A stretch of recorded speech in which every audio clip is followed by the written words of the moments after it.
नमस्ते दोस्तों, जियो पॉलिटिक्स में आपकी अच्छी इंटेंशन, अच्छे एक्शन ये काफ़ी नहीं है सक्सेसफुल डिप्लोमेसी के लिए।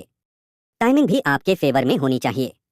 कई बार ऐसा होता है न कि इंडिया यानी बांग्लादेश, नेपाल, श्रीलंका, मालदीव्स हम तो आपके साथ अच्छे हैं।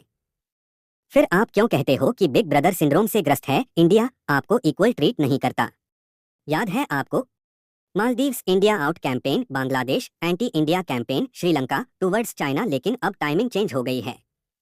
और अब जिस प्रेडिक्टेबिलिटी पर साउथ एशिया चल रहा था और साउथ एशिया के देश चल रहे थे और जिसको हम कह रहे थे कि इंडिया अपने नेबरहुड में ही शायद फॉरेन पॉलिसी फ्रेंड्स पर डिफीट हो रहा है, लेकिन आज ईरान के इस वार में शॉक थेरेपी दे दी है इन देशों को और अब ऐसा लग रहा है कि एशिया अब और साउथ एशिया का ये वाला पार्ट अब रीडर हो रहा है। और इसमें इंडिया क्या कर रहा है और किस तरीके से ये हो रहा है, चलो जानते हैं एक एक करके। सबसे पहले ये तो पता ही है न कि ईरान के वॉर की वजह से एनर्जी क्राइसिस हो गया है। मतलब अब सोचो, 95% अगर एनर्जी नीड्स यहाँ पर लगभग 100% मालदीव्स में, तो कोई रिजॉर्ट इवन जो आपके मोटर बोट चल रहे हैं, रिजॉर्ट चल रहे हैं, उनके लिए जो आपको डीजल चाहिए वो सब इंपोर्ट ही तो हो रहा था। लेकिन जिस रूट से हो रहा था फिलहाल वो आपके टेबल में है नहीं। प्लस जिन देशों की बैठक लग रहा था कि ये सिक्योरिटी प्रोवाइड कर देगी आपके ट्रेड रूट्स को, वो भी अब आपके साथ नहीं है। तो यानी कि अब थोड़ा सा रिकैलिब्रेट करना पड़ेगा। बांग्लादेश की सिचुएशन इस समय ऐसी है, वो कह रहा है यार अभी तो होप जगी थी, अभी तो लग रहा था कि अब एक स्टेबल गवर्नमेंट बनेगी और अल्टीमेटली इकोनॉमिक रिकवरी के हम पास पर हैं,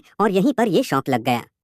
फॉरेक्स की बात करें तो जहां 2021 में ये $46 बिलियन था, अभी करीब $19 बिलियन है। आप कहेंगे मतलब क्या है सर? नंबर से मतलब नहीं है, मुद्दा बताइए। अगर ऑयल महंगा होगा तो आपको इंपोर्ट करने के लिए ज्यादा पैसा खर्च करना पड़ेगा अपने फॉरेन एक्सचेंज रिजर्व से। वो अभी तक 2021 के लेवल तक भी रिकवर कर नहीं पाया है। कोविड के शॉक से और फिर पॉलिटिकल इंस्टेबिलिटी से अभी बांग्लादेश उभरा नहीं है, और ये संकट अलग से उभर गया है। पैसा कहाँ से आपके पास आ रहा था?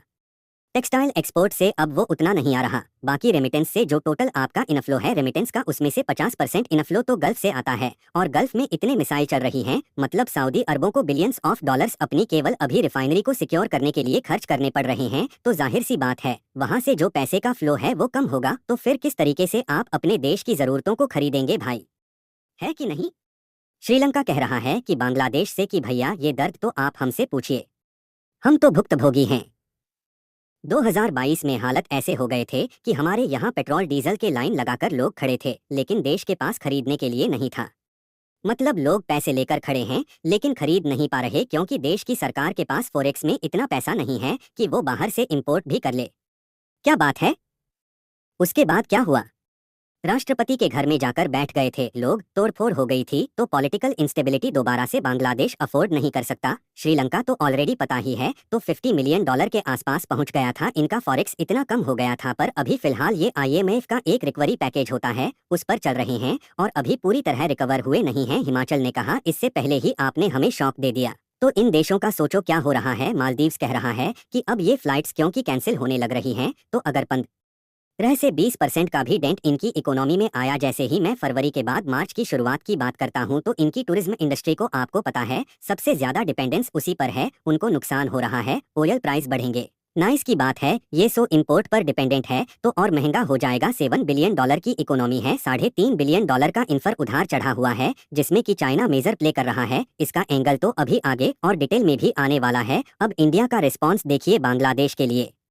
हमने कहा यार नोवालीगढ़ से यहाँ से सिलीगुड़ी से होते हुए और ये पर्वतीपुर यहाँ पे दीनापुर के पास पड़ता डेबाच, यहाँ तक के लिए हमने एक इंडिया बांग्लादेश यह फ्रेंडशिप पाइपलाइन बनाई थी। लेकिन बांग्लादेश जो है ना, जैसे किसी के लिए कुछ अच्छा कर दो, कहो यार ये हम दोनों के रिश्तों को बेहतर करेगा, हमारा शेयर्ड फ्यूचर है। तो ये पॉलिटिकल डिस्टेंसिंग दिखा रहा था इंडिकेशन देने के लिए ISI इधर चाइना को कि देखिए हम इंडिया के साथ क्लोजनेस नहीं दिखा रहे, और नहीं दिखा रहे तो जरा आप हमारे साथ क्लोजनेस दिखाइए चाइना से। इस बहाने वो फैसल, लेकिन अब जरूरत पड़ी तो कौन काम आया? इंडिया काम आया। जैसे ही गल्फ से इनके पास सप्लाई कम हुई, इमीडिएटली विद इन वीक हमने 5000 टन्स में जो MMT है उसमें डीजल भेजना स्टार्ट किया। उसके बाद एक मेजर डील भी अभी साइन हो गई है। तो इसका मतलब ये है कि इंडिया जैसे ही रहा 1 मिलियन मेट्रिक टन्स एनुअली इसकी कैपेसिटी है, और अभी हमने इनिशियल 5000 MMT का ट्रांजैक्शन किया है और आगे भी हम बढ़ा रहे हैं। तो इसका मतलब है कि ये रिवाइव हो रहा है। इंडिया ने श्रीलंका के लिए जब क्राइसिस आया था तो $4 बिलियन की क्रेडिट लाइन दी थी, और उसको हम लगातार एक्सटेंड कर रहे हैं। अब अगर श्रीलंका के हालात ऐसे हैं तो चांसेज ये है कि इंडिया कहेगा कि ठीक है भाई अभी तुम्हें और मोरेटोरियम दे रहे हैं।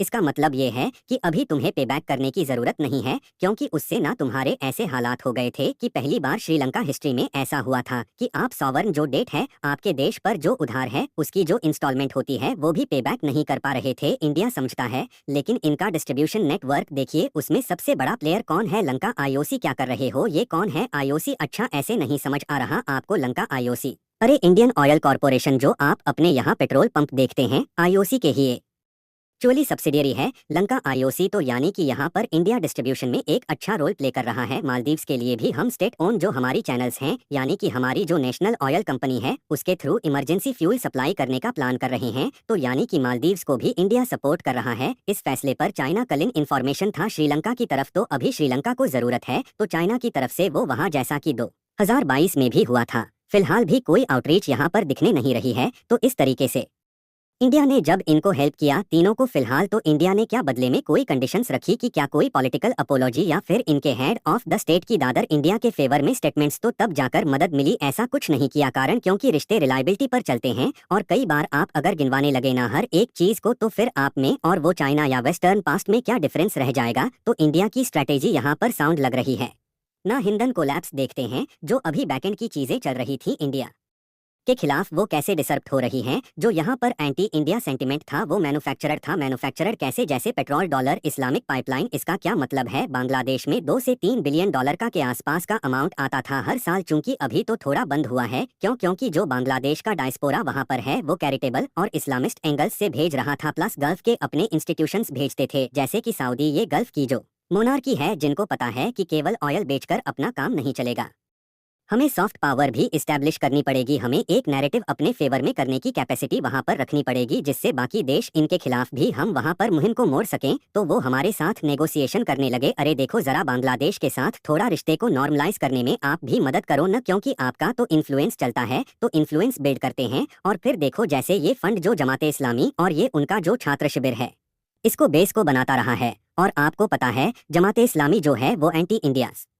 स्टैंड रखती रही ऐसी राजनीतिक पार्टी मालदीव्स, जिसका पूरा स्ट्रक्चर गल्फ फंडिंग से चलता रहा है। ऐसी यहाँ पर श्रीलंका में भी ऐसी जेडू नेटवर्क्स, और इसको केवल आप रिलीजन एंगल न समझिएगा, केवल रिलीजन नहीं है, यह एक्चुअली स्ट्रैटेजिक लीवर्स हैं इन गल्फ नेशंस के। लेकिन इस समय उनकी खुदी हालत पर यह फिस्कल कंसोलिडेशन में लगे हुए हैं। जैसे मैंने बताया, सऊदी अरब को अभी एडिशनल सिक्योरिटी प्रोटोकॉल्स एड मतलब जो उन्होंने लगाए हैं, उसकी वजह से बिलियंस ऑफ डॉलर्स खर्च करने पड़ रहे हैं। तो जाहिर सी बात है अब यह इनके पास इतना बफर नहीं है कि अब यह सॉफ्ट पावर को डेवलप करने में स्ट्रैटेजिक लीवर्स में यहाँ पर खर्च करेंगे। फिर आता है आईएसआई का कोर नेटवर्क। अब जो ईरान वॉर का स्पिन ऑफ इफेक्ट है, वो सिस्तान बलूचिस्तान प्रोविंस जो ईरान का पार्ट है, उससे पाकिस्तान की साइड आएगा कि नहीं आएगा? पैसा बिल्कुल आएगा। और ऐसे में क्या आईएसआई के पास वो बफर होगा कि चलो नेपाल बांग्लादेश में एंटी इंडिया सेंटिमेंट के लिए पैसा बहाते हैं?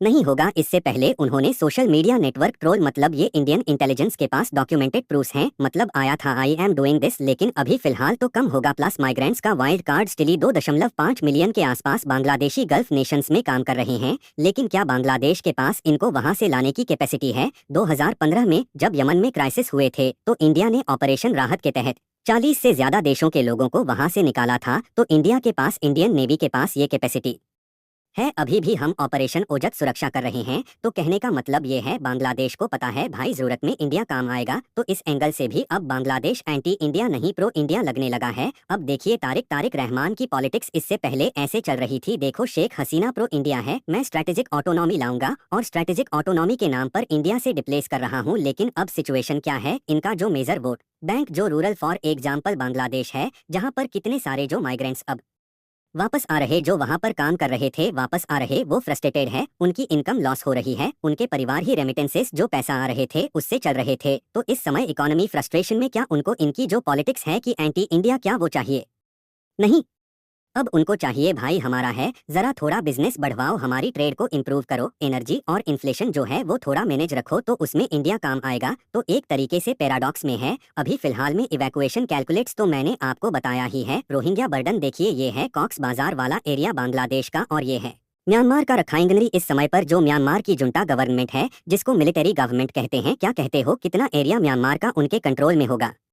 Sir junta government sir military का ही राज चल रहा है, वहां पर मात्र 21 से 22% है। अगर मैं फरवरी 2026 के CFR के डेटा की बात करूं जिन्होंने स्टडी कंडक्ट करी है, सिविल वॉर इन म्यांमार का 21 से 22%, यानी जो बाकी एरिया जो है वो अदर मिलिट्री ग्रुप्स के पास है। रोहिंग्या मुस्लिम्स का जो इशू है वो इसी रीजन से एक्चुअली इमर्ज होता है। रोहांग ये रीजन कहलाता है। यहाँ के मुस्लिम्स रोहिंग्या मुस्लिम्स, अब इसमें से एक बड़ा पॉपुलेशन यहाँ रहता है जिसका $1 बिलियन से ज्यादा का कोस्ट एक्चुअली बर्डन है जो बांग्लादेश पे उसमें चुकाता है। पैसा बाकी देश भी चुकाते हैं, मतलब सपोर्ट करते हैं, लेकिन ये अपने आप में एक बहुत बड़ा फिस्कल बर्डन है बांग्लादेश के ऊपर। तो अब क्या करे बांग्लादेश? अरे भाई वापस भेजे ना, क्योंकि अब इस एरिया पर मैक्सिमम कंट्रोल अराकन आर्मी का है। अराकन आर्मी जो एक्चुअली जो म्यांमार की बुद्धिस्ट फोर्सेस हैं उनके खिलाफ खड़ी हुई थी, जो उनकी मिलिट्री बुद्धिस्ट फोर्सेस उनके खिलाफ, मतलब जो उनकी बामर एथनिसिटी है, मेजोरिटी ऑफ पीपल हैं, उनके खिलाफ ये एथनिकली फाइट कर रहे हैं। तो मुद्दे की बात ये है अराकन आर्मी के साथ वर्किंग रिलेशनशिप इंडिया की है। ऐसा क्यों? क्योंकि इंडिया यहाँ कोलकाता से या सतुवे पोर्ट और फिर ये कालादान मल्टी मॉडल प्रोजेक्ट बना रहा है। यह अराकन आर्मी के रास्ते से होकर जा रहा है। म्यांमार की जुंटा को भी इससे कोई फर्क नहीं पड़ता। उन्होंने कहा ठीक है चलिए, क्योंकि इस बहाने डेवलपमेंट होगा, प्लस हमारे नॉर्थ ईस्ट के साथ जो कनेक्टिविटी है वो बेटर हो पाएगी। हम बांग्लादेश के इस वाले रूट या फिर यहाँ से तो लंबा पड़ता इस वाले रूट पर ज्यादा डिपेंडेंट नहीं होंगे, तो ये भी फायदा होगा। तो अराकन अगर कोई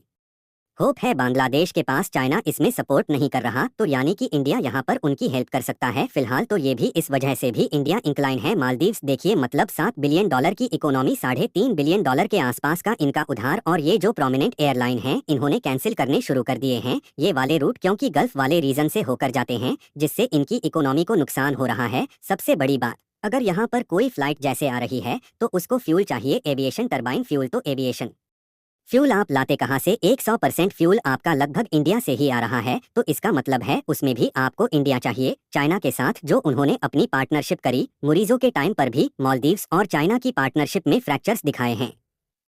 कैसे? जो पीआई के नाम पर इनको उधार देकर प्रोजेक्ट्स बनाए वो ऑलरेडी डिले चल रहे हैं। दूसरा वादा किया था, अरे मालदीव्स की जनता को ही यहाँ नौकरी देंगे। किसको नौकरी मिल रही है? मतलब ये देखो क्या गजल एंगल है। चाइना उधार दे रहा है, चाइनीज कंपनी को ही कॉन्ट्रैक्ट दे रहा है, और उसमें कितने सारे लोग जो काम कर रहे हैं वो भी चाइनीज हैं। क्या बात है? और उधार किस पर चढ़ रहा है? इन पर चढ़ रहा है ड्यू टू डिले। प्लस इसको पेबैक कैसे करोगे? टूरिज्म से टूरिज्म ऑलरेडी हिट हो रहा है, तो इसका मतलब है कि भाई चाइना पर आप कोई तरह रिलाय नहीं कर सकते। तो वो जो स्ट्रैटेजिक ऑटोनॉमी के नाम पर जो वोट बटोरी हैं, आप ये कहिए कि भाई स्ट्रैटेजिक रिलेशनशिप इंडिया के लिए जरूरी है। अब किस पर आपको जाना होगा?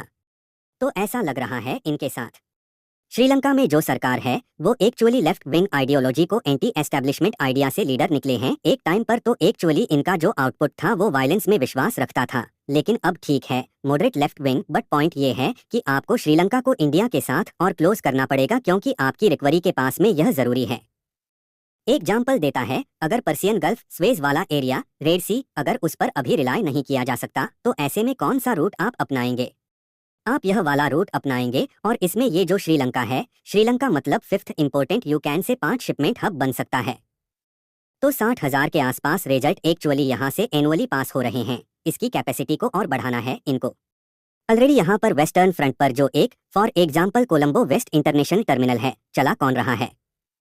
इंडिया का अदानी चाइना भी चला रहा है। यह वाला साउथ एशिया गेट पर टर्मिनल। तो कुल मिलाकर बात यह है, आपकी पोर्ट कैपेसिटी को अगर आपको एक्सपैंड करना है जिससे कि और आपकी कमाई हो सकती है, तो उसमें भी आपको इंडिया के इन्वेस्टमेंट एक उम्मीद दे सकते हैं। लंका आईओसी की तो मैंने बात बताई, यह रहे वो पेट्रोल पंप जो आपको चाहिए। अब देखिए 2 वार देख लिए, यूक्रेन वार 4 साल से ज्यादा इनका पहला साल है, ईरान वार का तो इन दोनों वार्स ने बता दिया है कि जो वर्ल्ड ऑर्डर इन्होंने 1991 के बाद कहा था, यूएस लेड वर्ल्ड ऑर्डर, कहा कि हमारी जो नेवी है वो यहाँ पर प्रेजेंट है, आपको सिक्योरिटी देगी, ट्रेड को भी सिक्योरिटी देगी। ऐसा कुछ हो नहीं रहा है। चाइना एक हम पैसा बना लेगा, लेकिन अल्टीमेटली जो डेट है वो इनका बढ़ता जा रहा है। तो उनको पता लग गया कि जो मॉडरेट राइज है वही गाता है और इंडिया के लिए रिलायबल पार्ट है। एक एंजियन वेस्ट के स्कॉलर हुए एरिस्टोटल, उन्होंने एक बात कही, कहा कि अच्छे दोस्त को ठुकराकर तुम बहुत अच्छे की खोज में कहीं बार बड़ी गलती कर सकते हो। तो कहने का मतलब है बेस्ट के चक्कर में कभी गुड़ को अगर छोड़ दिया ना तो ज्यादा नुकसान भी उठाना पड़ सकता है। तो ऐसे ही लग रहा है।